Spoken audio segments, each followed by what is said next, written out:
I returned to Flagstaff on a morning washed in that unmistakable, high desert light of Arizona. The kind of sunlight that feels sharp and dry, as if the air had forgotten what moisture was. After 3 weeks at a wind farm up north, I walked into the Hoover Ridge building with my usual cup of black coffee. I expected the familiar greetings along the hallway, but not today. Something in the air had shifted. People who normally chatted with me suddenly buried their eyes in their screens. Others fell silent mid-conversation, and their quick, uneasy glances made it look like I was carrying an audit report they wanted no part of. I'm not the type to obsess over small behavior changes, but the sense of wrongness still crept in. Ever since its expansion, Hoover Ridge carried the scent of new steel, expensive veneer, and the kind of ambition you find in an energy company rising too fast. I remembered when this place was nothing more than an old warehouse with a metal roof leaking in 3 spots and a broken solar panel tossed in the corner. That memory still flickered in the back of my mind every time I stepped into the polished lobby. Sometimes I wondered how one space could hold two memories so different, one of humble beginnings and one of ambition growing a little too quickly. I was heading toward the elevator when Raymond Ortiz stepped out from the security desk. He rested a hand on the railing as if he meant to speak softly, but his voice carried like it always did. He had been here since the building had exactly 3 rooms and a photocopier that jammed every 10 pages. Raymond studied me for a moment before lowering his voice. "You're doing all right. Watch out around noon. Storm coming." I paused for a second. This was not storm season. I looked out the window. Clear blue sky, not a cloud in sight. Raymond said it without glancing outside, as if he were not talking about the weather at all. I nodded, and he tapped the railing once, the way older men do when they warn you about something you are about to walk into. I stepped into the elevator. Everything in the building looked normal, but it was the kind of normal that smelled like unnatural silence. When the doors opened on the 6th floor, the executive level, I saw 3 people near the entrance who did not look up or greet me. An assistant I had helped just last week suddenly became fascinated with a bulletin board, as if it had turned into the most important object in her life. I set my coffee on my desk, placed my jacket over my chair, and before I could power on my computer, I heard the steady click of high heels coming down the hall, each step measured like the ticking of a countdown clock. Madeline Cross stood in my doorway, posture straight like an illustration from a leadership manual. She wore a practiced half smile, the kind you learn from a mirror, not from emotion. In her hands was a thick packet of printed documents, her script. Someone like Madeline never entered a room without one. "Mr. Hale," she said, her voice even, sharp, pitched just high enough to ensure the entire office heard. "I need a quick word. Per the directive of the Chief Executive Officer, we are ending our cooperation with you effective immediately." She spoke like she was reading, no emotion, no hesitation. If she slowed by 2 beats, I swear her hands would have shaken. She stepped closer and continued. Each word clipped. "You will turn over all documentation to the legal office before noon. Human Resources will assist with the remaining procedures." The last line sounded like a holiday greeting. I looked at her without anger, without surprise, just looking, the way you do when a young person steps into a role they are not seasoned enough to carry. "You are missing a line," I said quietly. Madeline blinked. She was not used to being interrupted mid-performance. "Missing what?" I checked my watch. "Only the part about meeting again at 3 this afternoon." I said it lightly, barely above a breath. She frowned, probably assuming I was trying to be dramatic or difficult, but I simply picked up my coffee and stood. She did not understand. No one in that office did. But that did not matter. The important things are never in the morning script. They are in the legal clauses attached to it. I walked past her, catching the faint scent of a newer, more expensive perfume, the kind people wear when they want to project power before proving competence. Out in the hallway, people looked at me, then at Madeline. A few snapped their eyes away, as if they had witnessed something they should not have. That was fine. In over 3 decades of work, I had seen that reaction many times. And before we go any further, if you are listening to this story, I want one small thing from you.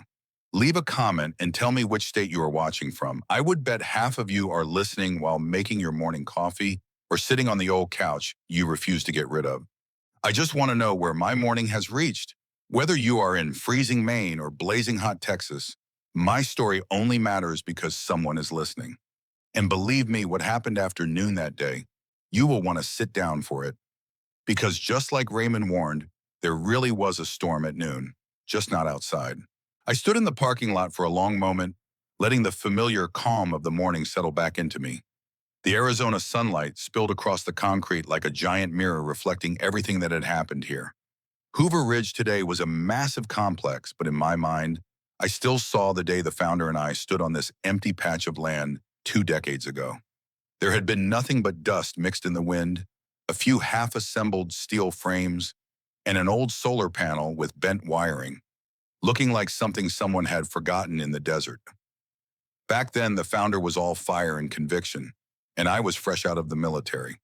He spoke about renewable energy as if it were a new religion, and I simply followed each step he laid out, digging, assembling, anchoring. We erected the first steel tower under the sharp sun and the howl of the wind. When it was done, he stood with his hands on his hips, sweat running down his collar, and said that if we took this seriously, it would become an energy empire one day. I did not answer. I tightened the last loose bolt. For me, there was no empire. There was only a structure that had to stay upright when the wind turned violent. I refused a title in the first year. The founder offered to make me chief operations officer, something many would consider a doorway into power. But I never cared for surface-level authority. I wanted the one thing no one could strip away: equity. I did not choose it out of calculation, but because it was tied to the substance of the work. Titles change with seasons and the moods of whoever sits at the top. Equity stays with real contribution. The founder looked surprised for a moment, then nodded. He told me I was the kind of man who wanted to build the frame of the house, not carve my name onto the conference room door. He was right. The early years of the company were the same years my wife fought cancer. After every shift, I drove straight to the hospital. As she grew weaker, I finally understood why I held so tightly to procedures, engineering, and systems. They were the things I could control, unlike her battle.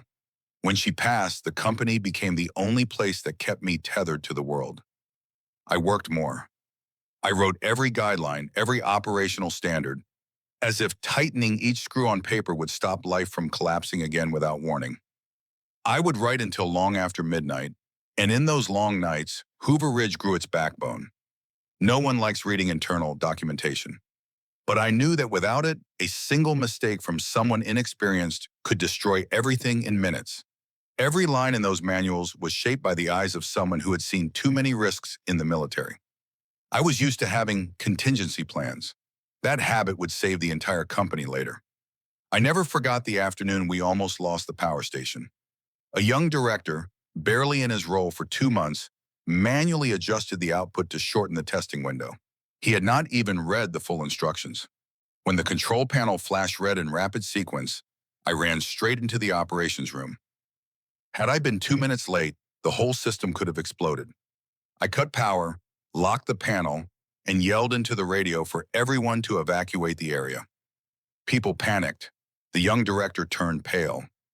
I only remember the founder looking at me like someone who had just been pulled away from the edge of a cliff. That incident kept me awake the entire night, reviewing every safety regulation.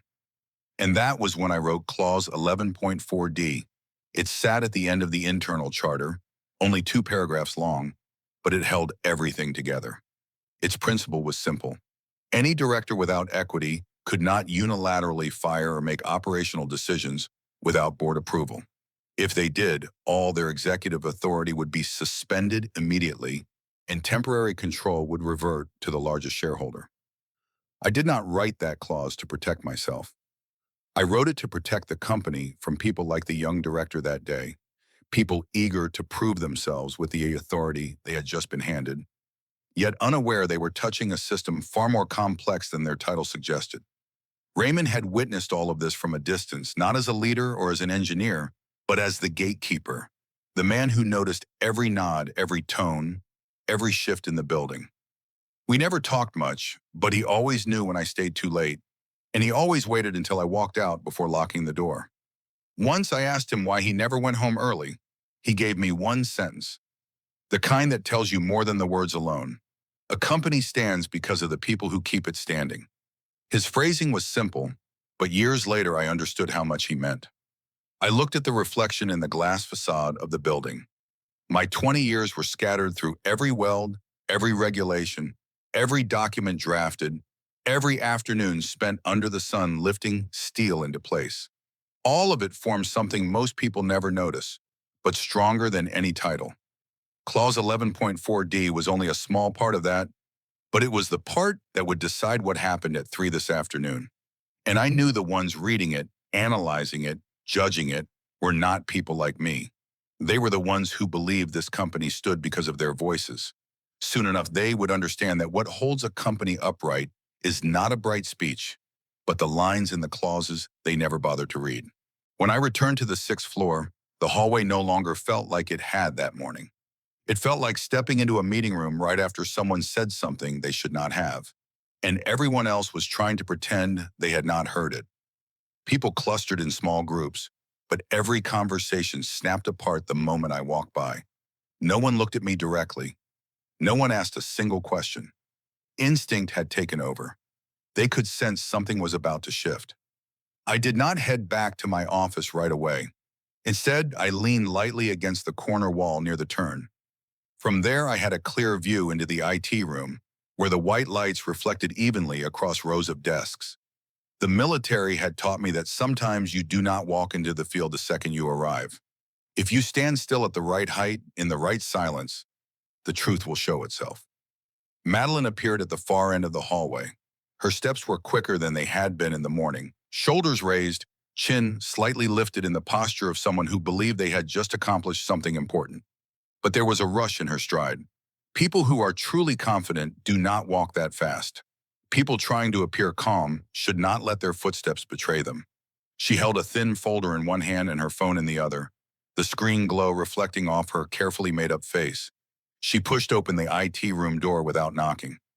Arthur Kim sat between two large monitors, leaning forward as if he were half inside the world of code on his screens.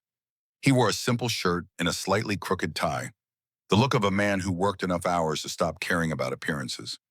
On his desk was a cheap paper coffee cup I had teased him about many times, saying it smelled worse than a new cardboard box. Madeline stopped behind him. No greeting, no preface. She went straight in. I need you to lock out Jonathan Hale completely. Do it now. Arthur raised an eyebrow. Not much, just enough to register. He turned his chair and opened the terminal. His fingers moved quickly, the way muscle memory takes over. One line of code scrolled by, then another, then another. Finally, the terminal returned a bright red block of text. The primary administrator cannot be deactivated. Arthur froze for a moment. He blinked and took a sip of his coffee. Not because he was thirsty. Sometimes you need caffeine to confirm you are not imagining what you just saw. Madeline leaned closer to the screen, her expression tightening as if she were searching for a typo, instead of confronting the reality of her own mistake.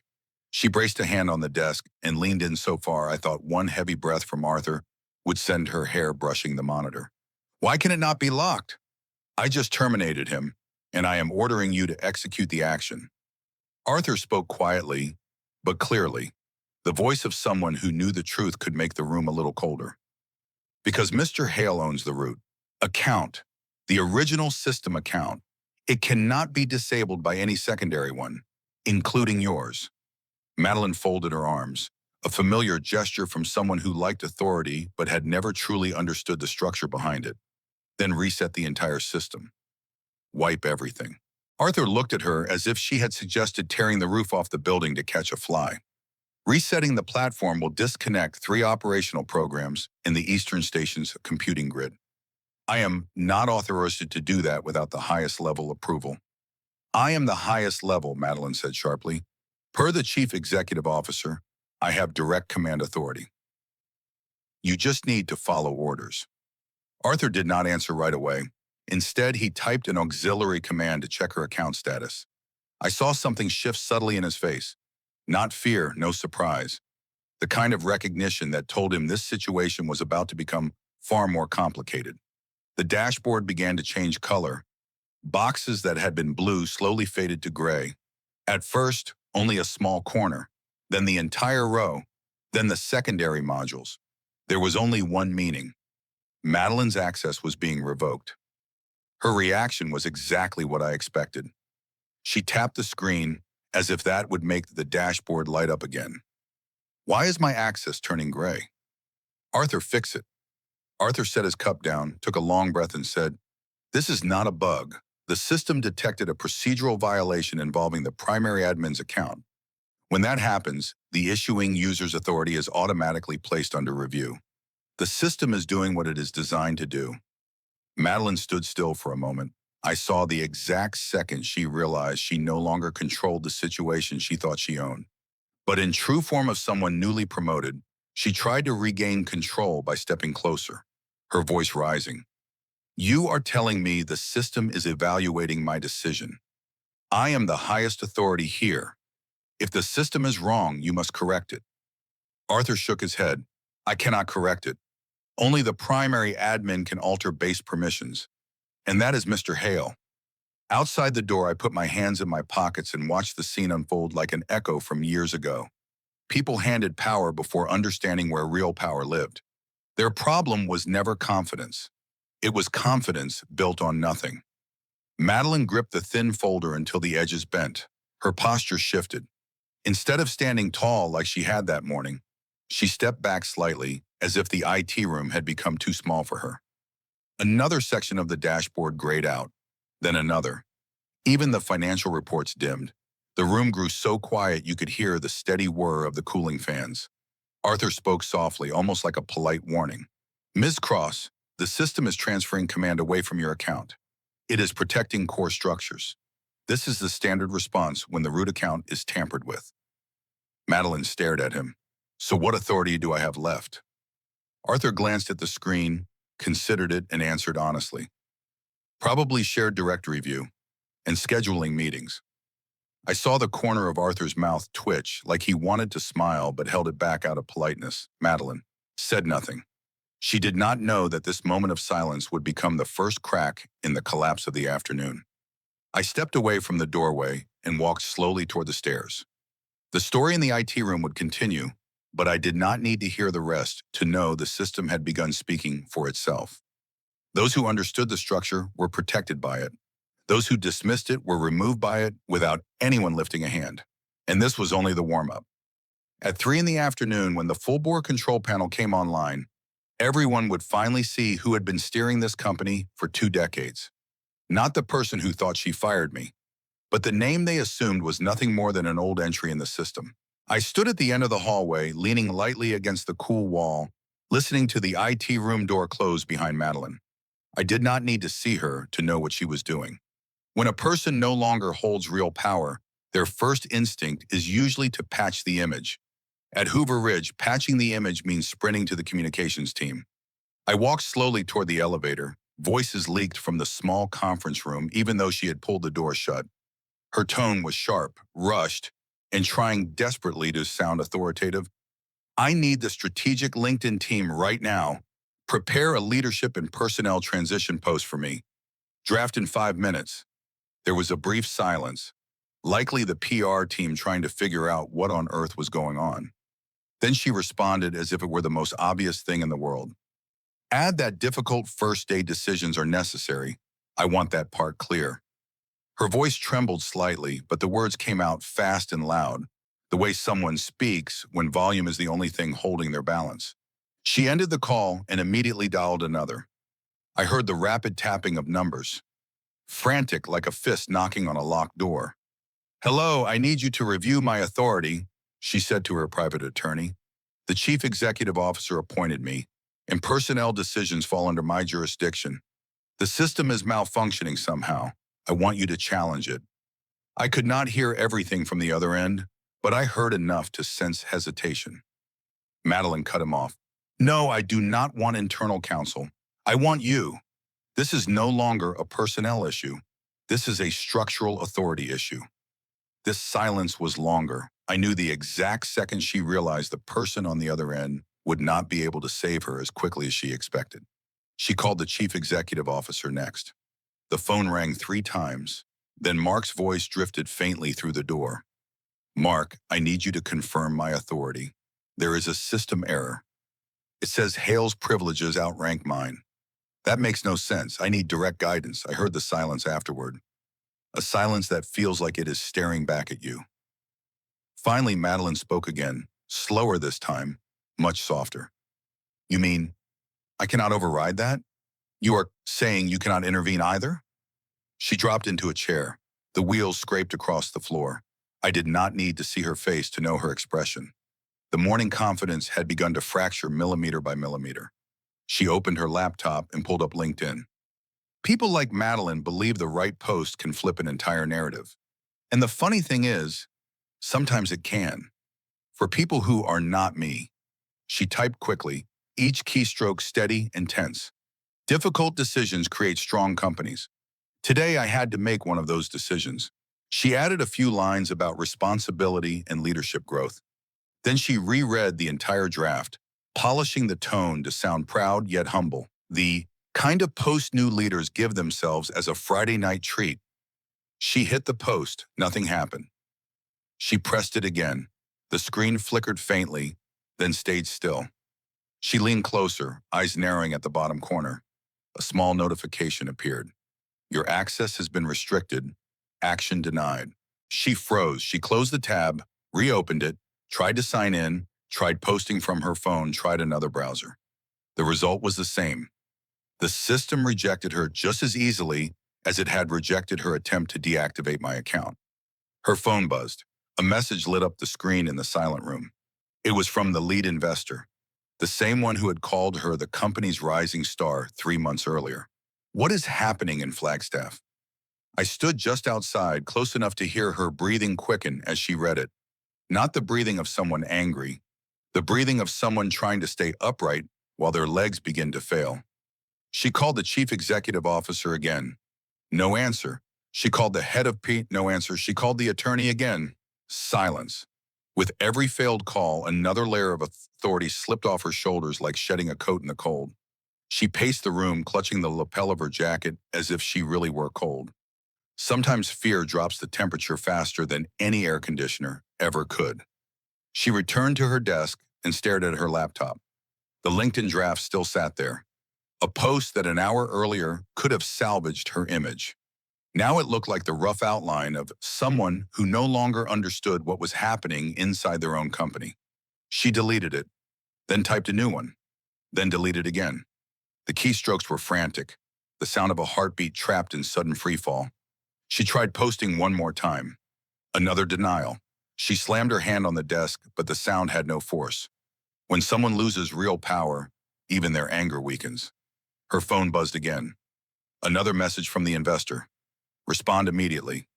I heard her let out a short breath, the kind a person makes when they take a punch to the gut. For the first time all day, her voice dropped below conversational level. They are asking me what is happening, but I do not even know what is happening. I stepped away from the doorway, leaving her alone with the phone buzzing for answers she did not have. Madeline Cross did not lose power when the system denied her. She lost it the moment every call for help fell silent at the same time. And the cruelest part was this. She was the one who opened that door by reading one line incorrectly this morning. 3 in the afternoon was not here yet, but its shadow already stretched across the 6th floor like a cold wind sweeping the desert, warning a few people that they were about to witness something for the first time in their lives. Real power has never belonged to the loudest voice. It belongs to the person who understands the system better than everyone else. I had barely stepped away from the small conference room when the phone in my pocket vibrated. Linda sent one line, "The chief executive officer is at the golf course." I looked at the message without replying. Some things do not need a response. They find their own way. Henry Foster, the chief executive officer of Hoover Ridge, received 3 calls from Linda while standing at the 7th hole. Anyone who had ever worked with Linda knew she never repeated a call unless the situation was severe enough to tear apart the entire week's schedule. By the 3rd call, Henry had no choice but to answer. His face drained within seconds. He dropped his club, ignored the ball, and sprinted toward the parking lot. When the elevator opened on the sixth floor, Henry practically lunged out. Sand clung to his golf shoes, and his white polo shirt had a smear of dirt on the side. He looked like a man dragged out of his day off without understanding what he had walked into. Linda waited at the conference room door, holding a thick binder marked clearly by the red tab for Clause 11.4 DE. Go inside, Henry. Everyone is waiting. The board was already seated. No one looked at the chief executive officer. No greetings, no chair pulled out for him. A silence that only people who understand real power can feel pressing behind it. Linda opened the binder and flipped to the exact page. Her voice was steady and cold, the tone of someone reading overdue tax records. Clause 11.4D states that any termination affecting a core operations member, if carried out by a director without equity and without a board vote, is considered a structural violation. All authority of the person making the decision is suspended immediately. Henry leaned slightly forward, gripping the edge of his chair. Linda continued without giving him space to speak. This morning, Ms. Madeline Cross unilaterally terminated Mr. Jonathan Hale. This action is invalid under Clause 11.4D and is categorized as a legal termination. The last sentence dropped into the room like a stone hitting still water. No one moved. One director spun a pen slowly in his hand. Another inhaled sharply to keep steady. Henry tried to speak but could only manage broken sounds. I did not know she would do that. I only gave her some strategic responsibilities. I did not think. Linda cut him off, this time without courtesy. You signed a delegation without reviewing the equity authority, and you appointed someone without any legal standing to a position capable of affecting the entire system.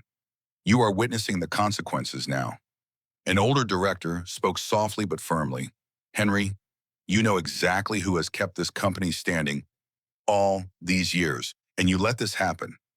Henry sat down slowly as if the chair itself might reject him. His voice cracked. I thought she only wanted to make a small impression. I did not think. A director let out a bitter laugh. Her impression nearly collapsed the entire system before noon. And now we are here cleaning up after her. Linda set the binder in front of Henry. He opened to the last page, and I knew the moment he saw the number. My name, Jonathan Hale. Equity, 70%. Several directors exchanged looks, as if they had just discovered a buried explosive sitting quietly in the office for 2 decades. Henry stared at the number so long that Linda had to speak again. The clause is activated. Temporary governance returns to the largest shareholder. We must convene a special meeting at 3 in the afternoon. One director asked bluntly, Henry, how did you not know Hale still held that much equity? Henry swallowed hard. I thought he had given it up. I thought the old conversions. Linda interrupted. Wrong. Every document is valid. And more than valid, it is in the system with your signature. The room fell silent again. I had sat through many board meetings, but never one with such heavy silence. It was not the silence of agreement. It was the silence of people realizing the truth. They had been wrong about where power lived. A director leaned toward the chief executive officer. Should we call Madeline in? No, Linda replied. She does not have the authority to attend. The conference room door closed. Henry leaned against the table, grains of sand falling from his golf shoes one by one. A simple image that revealed everything. He had walked away from the helm with a recreational club in hand, only to return and find the ship turning without him noticing. A few directors began murmuring to each other, their voices edged with frustration and worry. Internal conflict erupted. Some blamed the chief executive officer for negligence. Some blamed Madeline for her ambition. Some blamed the complexity of the system. But slowly, they all recognized the biggest issue was not any of them. It was the person they had underestimated for 20 years. 3 in the afternoon was closing in, and only then would they all be forced to face the truth. Power is never held by whoever wants it most. It belongs to the one who understands the structure better than all of them combined. I arrived at the boardroom door at 1 minute before 3. Standing in the hallway for a few seconds, I heard chairs shifting inside. Someone letting out a long sigh as if wondering how an entire day had slid off its tracks. There was also the steady tapping of a pen, the kind of sound made by someone trying to look calm while their mind was anything but. I put my hand on the door handle the moment the clock turned to 3.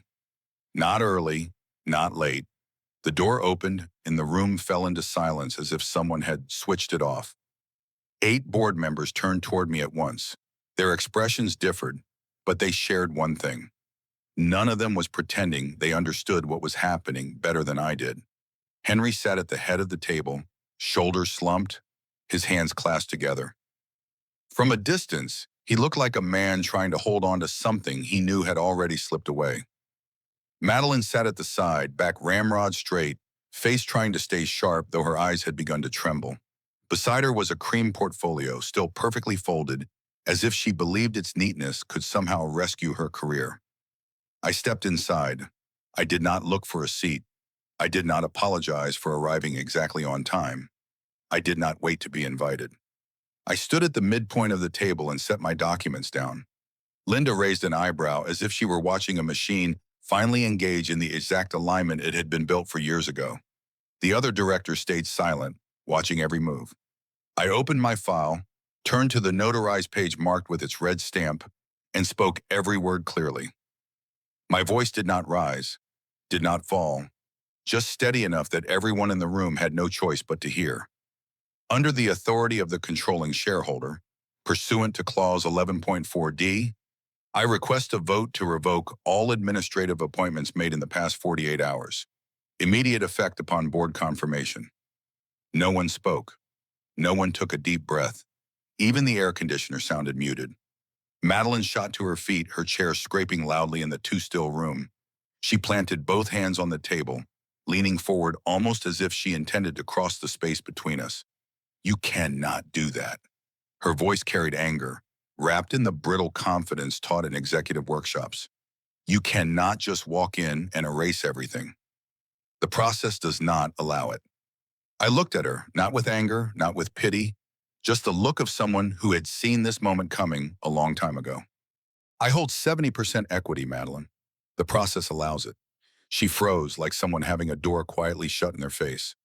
For a few seconds, she no longer looked like an ambitious leader, but a student who had not finished her paper yet, was still trying to convince the professor that the textbook was wrong. She tried to steady her, going, "That still cannot be. Someone needs to verify that. You cannot just say 70% and..." Linda spoke instantly, her tone sharp as steel. She did not raise her volume, but the entire room felt it. Mr. Hale holds 70% equity, verified documentation, stored in 2 systems, certified. I am the one who signed the confirmation. If necessary, I can project it right now. Madeline turned toward Henry, her eyes searching for rescue, clinging to him like a person reaching for the last piece of wood in rough water. But Henry only stared at his hands, his thumbs circling the wedding band. He knew there was nothing left to say. Not even the authority to say it. The oldest director adjusted his glasses and spoke softly. The request is valid. The right to call a vote belongs to Mr. Hale. Another director nodded, and under Clause 11.4de, none of us has the power to veto before the vote is conducted. Madeline sat back down faster than she had stood. I saw her lower her head, drawing a long breath to hide the panic spreading across her face. A small moment, but unmistakable, like watching a concrete pillar develop its first thin crack. From crack to collapse is never far. I closed my file and looked directly at the row of board members. My request stands. I want the vote to occur right here. No one objected. Linda opened the minutes, wrote the date and time, and began reading each clause.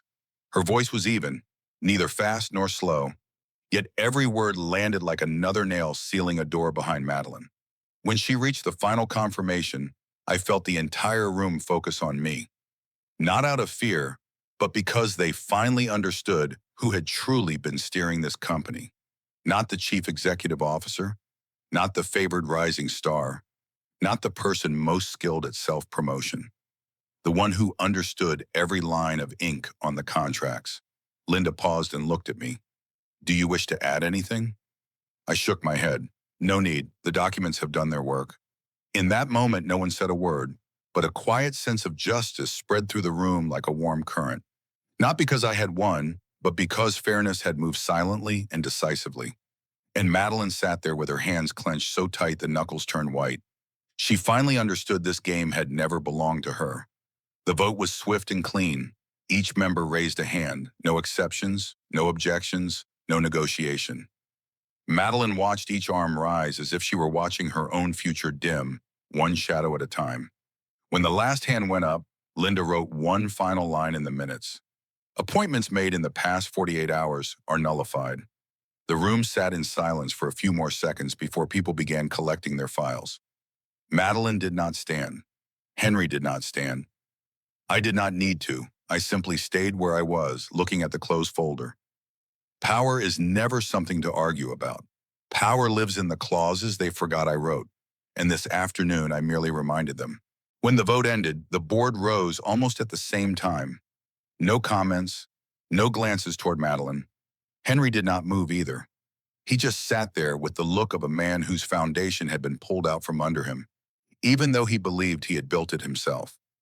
I gathered my documents, stepped outside, and said quietly to Henry, "Follow me." He understood. This was not the kind of conversation that belonged in front of others. We walked into the small room next door. It was quiet enough to hear every breath. Henry stood in the center, fingers interlocked as if trying to hold on to something slipping out of reach. I placed two folders on the table and did not waste time. We will keep this short. There are two coins. Henry looked at the folders as if facing two roads he no longer had the privilege to avoid. I opened the first and pointed to the page with three signatures. First option, you buy out all my equity, 10 times current valuation. Clean transaction. I leave the company. You keep the name, keep the chief executive officer title, keep every piece of the image Hoover Ridge holds in the public eye. Henry exhaled in exhaustion. 10 times. Yes, I did not explain further. Anyone who has poured 2 decades of their life into a company understands why the number is not a demand. I pushed the second folder toward him. Second option, I stay and lead the restructuring. You keep the title if you want, but operational authority shifts. No more family appointments.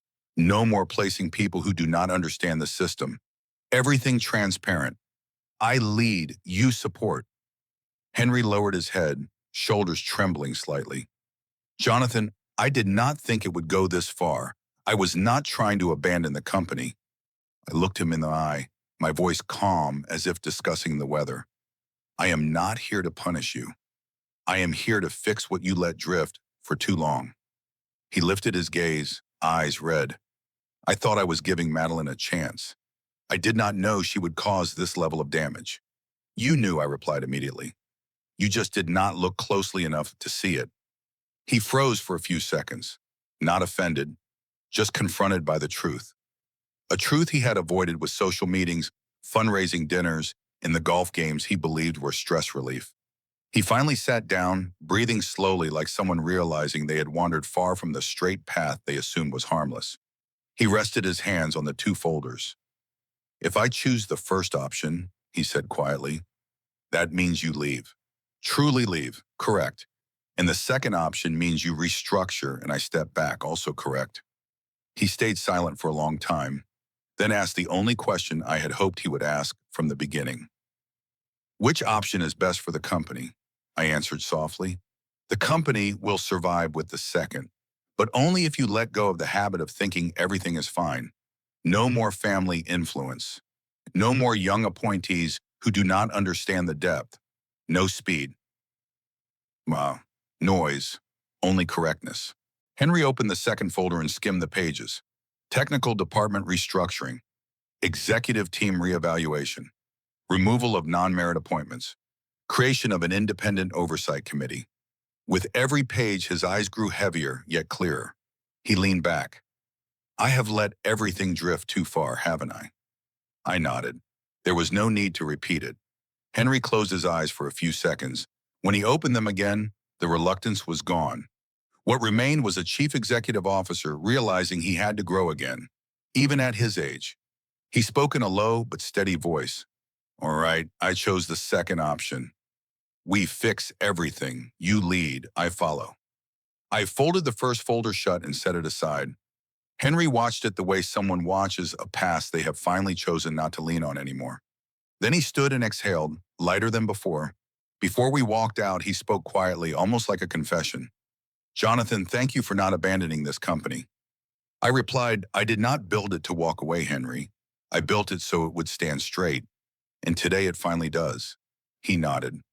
We stepped into the hallway, and for the first time in years, Henry walked ahead, not with arrogance, but with the resolve of someone who understood he had just been given a chance to make things right. And for me, I knew the real work was only beginning. The next morning, I arrived at the office earlier than usual, not to make a statement, but simply because I had not slept long. After yesterday's conversation, the whole company felt suspended between two eras. The old one not fully gone, the new one not yet built. The Flagstaff morning air was clear, but stepping through the revolving doors of Hoover Ridge, I could feel another layer of air inside. Heavier, quieter, as if the entire building understood that today would be a very long day for many people. The first thing I saw when I opened the internal inbox was a message from Henry sent to the entire board. Time sent 8:02 in the morning. The subject line was simple but heavy. Resignation letter. He resigned before the morning meeting. 2 short lines, 1 sentence of gratitude, 1 sentence accepting responsibility. No embellishment, no excuses. Henry signed it, sent it, and disappeared from the system like a browser tab carefully closed. No one replied. There was no need. Some choices speak entirely for themselves. I believe Henry understood that. A little before 9, I was reviewing the restructuring documents when I heard movement from the lobby. Quick footsteps, the rustle of a bag brushing against a coat. I am not a curious person, but on days like this, sudden quiet draws more attention than noise. I tilted my head toward the one-way glass beside the boardroom, and I saw Madeline. She stood at the badge scanner, her hand trembling slightly, though her face tried to remain composed. She slid her badge into the reader. A red light blinked. She tried again. Another red light. In the slanted morning light shining through the glass, I saw the color drain from her face, not anger, not shocked, but the expression of someone who has been avoiding a truth for hours, finally unable to outrun it. Raymond stepped out from the security desk, still in his familiar pale blue shirt, still carrying the quiet steadiness of someone who had been here since the company was nothing but a temporary building in the desert. He looked at her and spoke gently, repeating words he had used with many departing employees before, though never with the tone he used today. "Ms. Madeline, your badge is no longer active. I will escort you to the front door." There was no triumph in his voice, no sharpness, no smugness, only the solemn courtesy of a man who understood that justice does not always roar. Sometimes it walks on very soft shoes, but everyone hears it. Madeline opened her mouth as if to protest, but the words caught in her throat. She looked around, searching for a familiar face that might step in for her. No one appeared, not a single person, only the slow rotation of the revolving door behind her, and Raymond's steady hand offered her the final remaining choice. She followed him, quieter than I thought she was capable of being. As they passed the IT wing, I saw Arthur Kim at his desk, his coffee cup beside the keyboard. Arthur was a quiet man, reserved, but one of the few who always saw the whole picture. His eyes followed the two of them. No tension, no confusion, just the calm observation of someone who had known the outcome since yesterday. When Madeline reached the doorway, Arthur tilted his head, set down his cup, and spoke with the same tone he would use to announce the weather. "Your dashboard is still gray." The sentence was simple enough to seem harmless, but in that air it carried more weight than any reprimand. Madeline paused but did not turn around. She kept walking. Raymond opened the front door for her, not hurried, not slow. The large entrance swung outward, and bright morning light spilled in. She stepped outside, her hair pushed sideways by the wind, her face no longer sharp, but that of someone touching a void that had existed long before her mistake. Raymond closed the door. No one in the lobby said a word, not because there was nothing to say, but because everyone understood. This was not a dramatic collapse. It was an ending so quiet it was almost frightening. A storm that needed no violent wind to push everything back into its rightful place. I watched from a distance, not pleased, not saddened, Everything had unfolded according to the procedures the company should have followed long ago. No shouting, no blame throwing, no objects slammed or angry confrontations. Only the cold, fair stillness of a clean sheet of paper replacing an old one. When Raymond returned to the security desk, he saw me through the glass. He raised a hand in a small greeting, his face free of any triumph. I nodded back, a greeting between two men who had been here long enough to understand that today was not anyone's victory. It was the realignment of an entire system. And perhaps, for the first time in years, Hoover Ridge was operating exactly as it was designed to. Arthur turned back to his screen, took a sip of coffee, typed a few lines of code, and murmured to himself, barely loud enough to hear. Gray is correct. I returned to the boardroom and opened the remaining folder. The restructuring work began that day. Quietly, slowly, but definitely. And most importantly, there was no longer anywhere for anyone to hide from the consequences. The morning passed faster than I expected. When the clock struck 10, the board was already seated in the large conference room. The mood was serious, but without the tense weight of the previous days. It felt like the moment after a storm. Things still shifted out of place, but at least the ground was dry and people could finally see the path ahead. Linda stood first and read the board's new confirmation of appointments. Her voice was clear, steady, as if each word had been measured over many years. The board approved the appointment of Jonathan Hale as executive chairman, with full oversight and direction of Hoover Ridge's operational structure. They signed in one clean sweep, like the final lock on a door that had been waiting to close. Henry was absent, but his chair remained exactly where it was. No one moved it, not out of sentiment, but because sometimes an empty chair is a reminder enough of what happens when someone keeps their eyes shut for too long. I stood at the projector and presented the restructuring plan. Removing titles that carry no real authority, merging 3 departments with overlapping functions, conducting a full audit of operations, from finance to staffing, from station management to delayed projects. No objections, no arguments. Everyone understood that this was the only path for Hoover Ridge to stand firm again. And for the first time in years, the board did not hide behind polite phrases. They listened, noted, and nodded. When the meeting ended, everyone stood with a clarity that did not drag. They knew the real work began now. I gathered my documents and picked up my old briefcase. It was no longer new, but like this company, every scratch had a reason to exist. I stepped out of the conference room and walked down the 6th-floor hallway. Noonlight hit the polished tiles, each step echoing cleanly. Employees glanced out from their offices. Some nodded, some smiled. No applause, no cheers. But in those glances, I saw something I had not seen in years. They were breathing easier, as if someone had finally pulled open an old window so the air could move again. When I reached the security desk, Raymond was already waiting. He adjusted his tie, stood straight, and placed a new badge on the counter. Black card, muted gold edges, glowing under the ceiling light. A small gold chip in the corner, the kind used only on the highest access badges.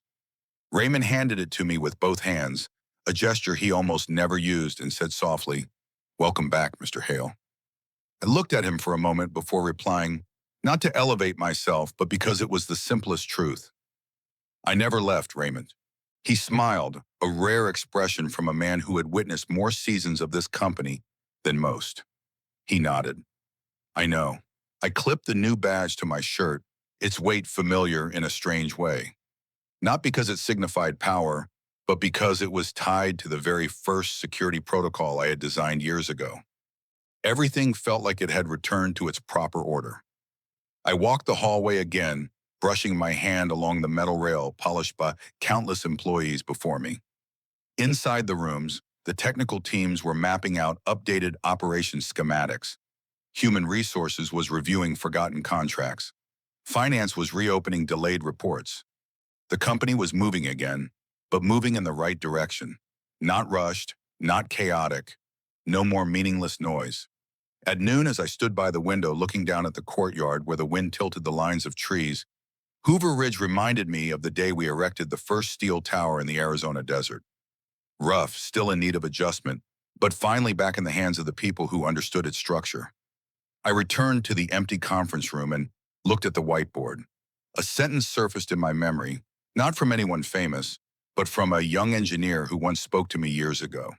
A company is only strong when everyone knows what they are working for. Maybe that was true. And maybe today, this company has finally found it again. Before I end this story, if you are listening from a small town somewhere, or from an office where you have witnessed these quiet but razor-sharp power shifts, I have a small invitation.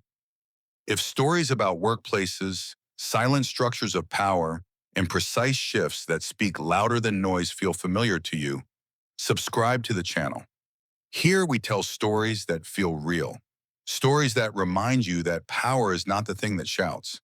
It is the thing written in bold ink in the clauses everyone else overlooks.